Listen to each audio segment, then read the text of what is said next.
অমিত আর টুকির এই ছোট্ট প্রেমের গল্প। বিকেলের নরম আলো ছড়িয়ে পড়েছে ছোট পাহাড়ি নদীর ধারটায়। পাথরের ওপর বসে পা দোলাচ্ছিল টুকি। গায়ে জড়িয়ে রাখা লালহলুদ শাড়ির আঁচলটা বাতাসে হালকা উড়ছে, আর কানে দুলছে রূপোর ঝুমকো। টুকির মুখে তখন একগাল মিষ্টি হাসি, কারণ কাছেই একটা পুরনো ক্যামেরার ভিউফাইন্ডারে চোখ রেখে একের পর এক ছবি তুলে চলেছে অমিত। অমিত, আর কত ছবি তুলবে? নদীর জলটা কিন্তু বেশ ঠান্ডা, এসো না একটু বসে গল্প করি, টুকি আবদার করে বলল। অমিত ফ্রেম থেকে মুখ সরিয়ে হেসে ফেল।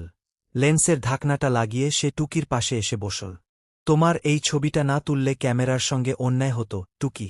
ঝুমকোটার ওপর যখন বিকেলের আলোটা পড়ছিল, ঠিক যেন একটা স্বপ্নের মতো লাগছিল।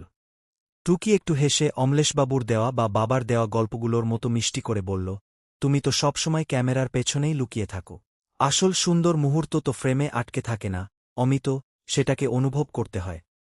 অমিত টুকির একটা হাত নিজের হাতের মুঠোয় নিয়ে বলল, জানি তো, কিন্তু এই যে আমরা পাশাপাশি বসে আছি, দূরে পাহাড়ি হাওয়ায় বুনো ফুলের গন্ধ, আর আমার হাতে তোমার হাত, এই মুহূর্তটাকে আমি সারা জীবনের জন্য ধরে রাখতে চাই। তুমি জানো টুকি, আমার পুরো পৃথিবীটা একপাশে, আর তোমার এই মিষ্টি হাসিটা অন্য পাশে। টুকি অমলেশের দিকে ফিরে তাকাল।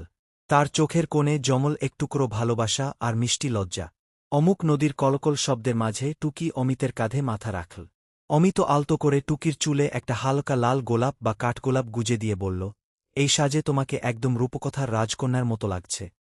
বাইরে তখন আধার নামছে, দূরের পাহাড়ি গ্রামটায় একে একে আলো জ্বলে উঠছে। আর সেই নদীর পাড়ে, স্তব্ধতার মাঝে অমিত আর টুকির ভালোবাসা বুনে চলেছিল নতুন এক প্রেমের কাব্যে।